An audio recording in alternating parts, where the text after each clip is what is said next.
Okay, hello. I know everyone was absolutely rattled by my wine glass in the last video, whether it was how I was holding it or the free bird spirit with which I swung it around. Everyone was complaining.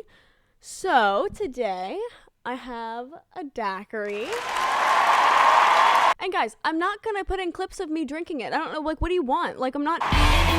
Are you happy now? Today, I want to talk about a moment that kind of ruled my childhood and dominated my thoughts for at least a week. So let's take it back to the good old days. You're me, you have a bedroom completely modeled after a Hannah Montana paint pamphlet from Lowe's. Selena Gomez's awesome haircut inspires you to take to the shears yourself after your mom refused to give you bangs. But then you got embarrassed, so you kind of just cut the hair really short to where it was flush with your head. And one day you boot up your computer, bypass safe startup mode, log into YouTube to see your two faves fighting? This can't be. So what did happen? Walk with me.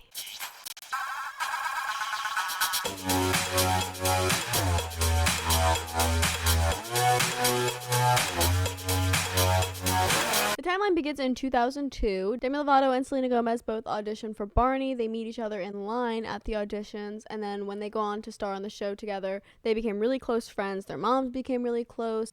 So they just forged a lifelong friendship. In 2007, they both started getting small roles on Disney Channel. Selena was also guest starring on Hannah Montana as a pop star named Michaela. She also filmed pilots for two different spin-off shows. One of them was called Arwen, a Zack and Cody spin-off, and Stevie Sanchez, a Lizzie McGuire spin-off. As I'm sure you can tell, these shows flopped, but they say third time's a charm, and Selena auditioned for Disney Channel's Wizards of Waverly Place, and she was cast as the lead role, Alex Russo. Meanwhile, the bestie Demi was starring in the Disney short As the Bell Rings, which helped her to secure roles on the new show Sunny with a Chance and the movie Camp Rock. They were best friends who found themselves rising to stardom on Disney Channel. It was like they were the new kids at school. And every school has a queen bee, right? The undeniable HBIC on Disney Channel at this time was Miley Cyrus. When Miley was only 13 years old, she began filming for the new Disney show Hannah Montana. She originally auditioned for the role of the best friend, but when they saw her dance and heard her sing, they decided to give her the lead, and they liked the chemistry between her and her dad, who ran the lines with her so much that they cast him as the dad and gave the titular character Hannah Montana Miley's name, which if you didn't know is technically a nickname. Her legal name is Destiny Hope Cyrus. When Hannah Montana premiered in March 2006, it drew the biggest audience Disney Channel had ever experienced. Quickly, the show became one of the highest rated on basic cable. Miley was thrust into superstardom, being called a teen idol. And your standard HBIC always has a just as in-demand guy on her arm, right? Miley's was the youngest member of the very popular and still growing band, the Jonas Brothers, Nick Jonas. Nick was the it guy at the time. Every little girl wanted to be with him, and every little girl loved or wanted to be Miley or Hannah Montana, so it was just a match made in heaven. She says when they first met in summer of 2006, he put his hand out for a handshake, and she was like, I'm a hugger. And then when they went in for the hug, she was like, I hate your shirt, because it was scratchy. And the rest was history. In 2007, their relationship started to get more serious. They were seen out in public a lot, and the Jonas Brothers guest starred on an episode of Hannah Montana, which became one of the highest rated episodes of any show on Disney Channel. They were a Disney power couple if there ever was one. A modern Britney and Justin for the tweenie boppers. In October of that year, 14 going on 15-year-old Miley embarked on her debut concert tour, The Best of Both Worlds. If you're around my age and anything like me, you were absolutely dying to go to this show. Not only would you see Miley, but you saw Hannah and the Jonas Brothers. But the tickets sold out so quickly. Needless to say, this tour was highly anticipated for both fans of Miley and the Jonas Brothers, between which I'm sure there was a lot of crossover. While on tour, though, one of Miley's friends, Vanessa, who she met during a visit to a hospital, died of cystic fibrosis at only 12 years old. Because Miley was out on tour, she couldn't go see her in the hospital, and it really hurt her. She said Nick helped her a lot at this time. He said she needed to pull herself together, and she admitted he was right. After all, she was on tour to make her fans happy, and what would make them happiest is seeing a smiling Miley out there every night, looking not only happy to be performing, but happy in her relationship with Nick. Perhaps, though, all this pressure was not good for a high school freshman age relationship. While in Connecticut on the Best of Both Worlds tour on December 19th, 2007, Nick and Miley broke up. And if you've had a high school breakup, you know it feels like the end of the world. Miley wasn't allowed to experience this like a normal teen. She had to keep performing every night, and with him for that matter. And she had to go on New Year's Rockin' Eve with them, which seems awkward. Joe was giving a little Brendan Urie tease though. Presumably before this breakup, Miley was spending all of her time on tour with her boyfriend, so when they broke up, she was alone. Similarly, one of Miley's backup dancers was experiencing a similar heartbreak, a tiff with a close friend, and they sort of fell perfectly into each other's lives. This friend was Mandy Giroux. Now, something that I must note here is that Miley's still 15 at this time, and Mandy had just turned 21 at the end of December. So this friendship was a bit controversial. After spending what Miley recounts as a month straight of crying, Miley moved into the next stage of her breakup, rebellion. When she and Nick were together, he wanted her to get highlights, and she did, and she liked them, and she took a lot of interest in her appearance and trying to look pretty. So when they break up, Miley decides she wants to look hardcore instead. She dyes her hair black, dresses a smidge more scandalous, and turns up the eyeliner. While this does, of course, make Miley look totally badass, it lets the tabloids in on something that they can't get enough of. Child star rebellion, which paired with a 21-year-old best friend and a purity ring, it was clear Miley was starting to go bad girl. Everyone started getting on her case, trying to dig up any little bit of dirt that they could, and it was only a matter of time before in January 2008, Miley's MySpace account is hacked. Some photos of her in a bikini, with her friends in a bathtub, and one that I'm not showing on here because she's like in a beater and underwear. And she was 15. And all the blogs and major publications were hosting this photo of a child in her underwear. And perverts literally were looking at it. I had to see the comments, unfortunately. So please, y'all, just use some discretion and don't look up this photo. I've shown you, and I will continue to show you all the important ones that aren't sexually explicit photos of a child. Now come along. 2008 also starts what many like to refer to as the golden age of YouTube. Around this time, way more people were joining YouTube, and the overall volume of content being uploaded to the platform was growing like a weed. So when Demi and Selena are cast in their new Disney Channel original movie Princess Protection Program, they start a YouTube channel, likely to promote the movie. The name of it is The Real Demi Lovato, aka Demi and Selena. They described it as vlog/podcast content, which in their case pretty much meant talking, answering fan questions, making inside jokes in front of the world, teenagers.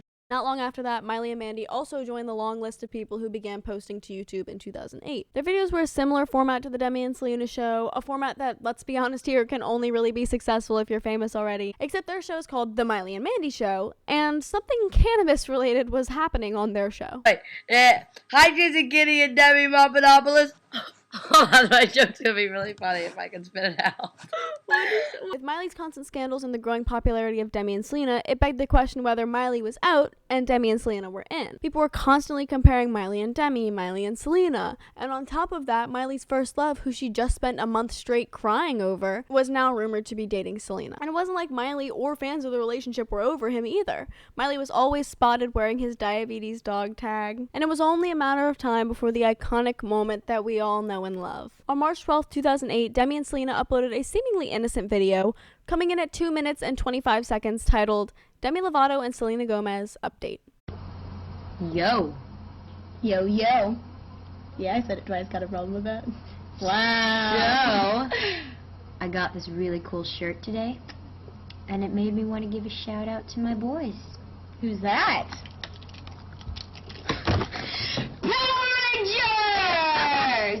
A lot of you have been saying that, I've been wearing a lot of makeup, which is, it's alright, I agree, but, this is a lot, and this is how I used to wear it, like, back in the day in my all black, all dark makeup days. Yeah, but I guess, you guys don't like that anymore. Demi, look at me. It's okay. Look at me. Demi, look at me. Do I have anything in my teeth? No. Do I have anything in mind? No. You sure? Yeah. Because that's a trick question. Because I fixed my gap. Whoa, Demi Lovato had a gap? Not on as the bell rings. I thought they digitally added that. Because that would make sense. Only 2 days later, Miley and Mandy upload a video to their channel titled The Miley and Mandy Show, Is My Makeup Too Dark? Where they basically just repeat and laugh at everything that Demi and Selena said in their video. Yo! Yo, yo. Yeah, I said it twice. You got a problem with that? Yeah, I do. You don't know why? Why? You got a gap back. I got it fixed. You had a gap back in the day. I got it fixed. Stop. Okay, so listen. What's up? I got a really emo shirt today. Emo. Yeah, like emo amazing. Emo. You don't know what it is? You don't know what it is? You don't know what it is? Yeah, what is it? Ninja Turtles! The mutant kind! The teenage... Some people say my makeup's too dark, and, I don't really see it, so... Oh, wait, look at me. Look Yeah. at me. Yeah. That's something in my teeth? No. Do I? No, you're good. That was a trick question. Oh, I don't know what I'm supposed to say. That was a trick question. That was a trick question. Because that was a trick question. That's not fair. That's not cool. That wasn't funny, Mandy. It was a trick question. We don't do trick questions on our show. Got it? Yeah. We don't do those. You don't know why? Why? You don't know why? Why? You don't know why? People can get their feelings hurt. Now, I'm not going to sit here and act like I didn't think it was funny when it happened and that I still don't think it's kind of funny. It's a classic tale of old flame hates new flame, except just on the internet for the world to see. And regardless of how funny 9-year-old me or Miley and Mandy thought it was quite a controversy. Quickly, the tide began to shift against Miley. While the general public rooted for her in the leaked photo scandal, aside from creeps like Bill O'Reilly, people generally were of the opinion that the photos were on par with the photo habits of an average 15-year-old, so people were on her side. But while Miley had been busy trying to clean up her reputation, Selena and Demi were out here winning people over with their relatability and girl next door friendliness. So when Miley came back to the platform to make fun of them, people didn't take too kindly to it. Now, before you all lock in your opinions, may I just say, is this not just a modern Lindsay and Hillary? Hillary and her friends threatened physical violence, but y'all took her side though. Yeah, no, we're totally fine. But the moment when most people turned on Miley was April 2008. A 19-year-old man from Tennessee who went by the screen name Trainwreck2K8 hacked 15-year-old Miley's Gmail and leaked several photos of her half naked. Oh, guys, I realized that this is the same guy that did the hack of the MySpace. Like, that hack is how he got her email, which was messagemebaby@gmail.com or something, and then her password, which was Loka92. And he hacked her email on December 7th, 2007, and he just keeps releasing more and more photos from that, I think. And every time people comment and are like, hasn't she learned from last time? But I'm pretty sure they're all from the same hack. Reportedly, the photos were attached to emails to Nick Jonas and included some sexting. It literally upsets my stomach to imagine 15-year-old sexting. Surely you'd think, oh my god, a 19-year-old, a high school graduate, if you will, hacked into the email of a high school freshman-age girl and sold photos of her on the basis that they were sexually provocative. That sounds like something. That sounds like pornography. Well, at least I would think that. But no, the general consensus among the misogynistic 2008 internet was that Miley was disgusting and she had no place being on a children's show because she was not a good role model. She was gonna make kids think sex was okay. What a blasphemy. And I might do an entire video on Miley Cyrus, so I'll go more in depth into this and my very strong opinions about it then. But you just need to know that right now that everyone was like, girl, did you forget? We're doing Parody. But the situation was not going to be getting any better for Miley anytime soon. In April, she shot for the cover of Vanity Fair with the legendary photographer Annie Leibovitz. Miley is shown on the cover exposing her bare back, covered in the front by a large sheet. Again, I'll talk about this more in depth on my Miley video, but it's a bit inappropriate. And yeah, I see what the vision was. It's supposed to be stripped down in the sense that Miley's hardly wearing makeup and she's covered by a sheet, in contrast to her everyday, which is full makeup, wig, crazy Disney outfit, yada yada yada. But at the end of the day, she is 15 years old. And the same kind of vibe could have been achieved if they shot her from the front and she's covered up by a big sheet and she's not wearing makeup and her hair is messy or something. And Miley apologized. Except for the photos that got leaked because she was like, they were private photos. So y'all weren't even supposed to see them in the first place. Which, I agree. And it's I don't understand how she was seen as the bad guy when a grown man hacked a young girl's email and got these photos.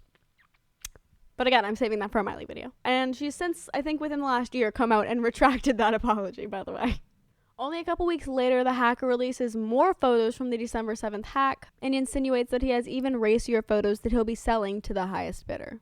One of the more interesting things about this leak is this shirt. Miley continued to apologize, but also she said that she didn't think her fans would be too upset because they see her mess up and they know it's okay to make mistakes. And she thinks her example is helpful for people to see how to grow from what could be a really humiliating situation. She also prepared her fans for her first non-Disney album, Breakup. She said it was going to be more grown up and it would help paint a clearer picture for everyone of what she'd been through in the last year. So while Miley's going through this, Selena's on the up and up. She's signed with Hollywood Records and enters a partnership with XYZ Films. And she was slated to do 2 movies. One of them titled What Boys Want, where she can read the mind of Boys Wait. The other one was a film adaptation of the hit 2007 YA novel 13 Reasons Why. Neither made it past the idea stage, at least not with Selena. On June 17th, Miley released the lead single from Breakup titled 7 Things. The song rages about a guy who loves her but likes another girl, has jerk friends, and she hates him but she loves him, which she hates. And the song was obviously rumored to be about Nick Jonas. 2 days later, the Jonas Brothers released their new song, Burnin' Up, which sings about meeting a girl and there's just an undeniable connection between you immediately. And this fired everyone up, and it's widely believed that this song is about Miley. So, whoopsie. The very next day, the music video is released, and guess who makes a cameo? 1 week later, Miley's 7 Things music video premieres on ABC. In it, Miley holds up a photo of her and Nick. She's wearing his dog tag, and she and a bunch of tweens are just jumping around and being angry about their boyfriends. It's a classic. And it becomes the most watched music-related video on YouTube and stays there until 2010 when Lady Gaga releases Bad Romance. Nick denies the song being about him, but we all know it's about him, come on. In August at the Teen Choice Awards, while Miley was performing 7 Things, she ran over by Selena for a little crowd work. This, of course, was interpreted as being messy. There were photos of Miley, Selena, and Demi from that night strategically taken while the Jonas Brothers were away from their seats, which were near Selena and Demi. On August 11th, Kevin is photographed wearing a Team Demi and Selena shirt. And while all of this is happening, Demi and Joe Jonas's movie Camp Rock premieres on Disney Channel, and she signs with Hollywood Records. There are also rumors at this time that Miley wants out of Hannah Montana and that she's acting out on purpose to get fired. She's being seen out with her 20-year-old boyfriend, Justin Gaston. She was 15 and he was 20. And now Selena was being adored by young girls in the same way Miley was. On her show, she played cool girl that didn't care. She was about to get a band. And she had the coveted boyfriend Nick Jonas now. They weren't outright confirmed to be dating at this time, but listen to this. In an interview with Twist magazine, Selena said, "While we were slow dancing, my crush and I had our first kiss. After I leaned back and said, 'You cheated.' And he said, 'Why?' And I said, 'I don't kiss on the first date.' And he said, 'Well, I never really play by the rules.'" And then in an interview to Girls Life magazine, Nick Jonas said, "On one date, this girl said to me, 'I don't kiss on the first date.' So I said, 'I don't follow the rules.'" The magazines were looking a lot like this at the time. There were a lot of polls about whether Demi and Selena were better than Miley and Mandy, who was the best Disney role model, whether Selena was better than Miley now, and the like. And Miley was clearly dying to get out of this age range anyway, and she had become friends with Taylor Swift, who was Joe Jonas's ex at this point, so you see where we are. Then the drama's kind of reignited, in the tabloids at least, when Taylor Swift drops her song Forever and Always that's allegedly about Joe Jonas, and then Selena comes out in an interview and says, "When I have a breakup, I don't have to write a song about it." And then Miley allegedly sends a nasty email to Selena, according to the National Enquirer, which, I don't know how reliable that is. Apparently, Miley sent a nasty email to Selena saying that eventually she'd be an ex just like her and Taylor, and they'd be there to give her a tissue and write a song with her. In early 2009, Miley and Nick are reportedly a little flirty at the Golden Globes, which Selena did not attend. And at the Hotel for Dogs premiere, when Selena was asked if she and Nick were still together, she said, "I've been shunned and I've been doing the dating game, and it's my turn now." That is so cryptic. I literally don't know what that's supposed to mean. Now that Nick and Selena are broken up, we see Demi, Selena, Miley, and Miley's boyfriend Justin all out to eat together.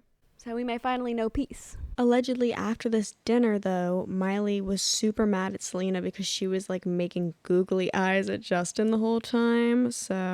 But I don't know. I feel like she probably shouldn't have worried that anyone wanted her elderly man. Until Miley and Justin break up, and Miley is right back to hanging out with Nick. I don't know how I forgot to record this, but in summer of 2009, Miley, Demi, Selena, and the Jonas Brothers all sang a song together, and of course had an accompanying music video for Disney's Friends for Change, which was Disney's green PSAs that they would do.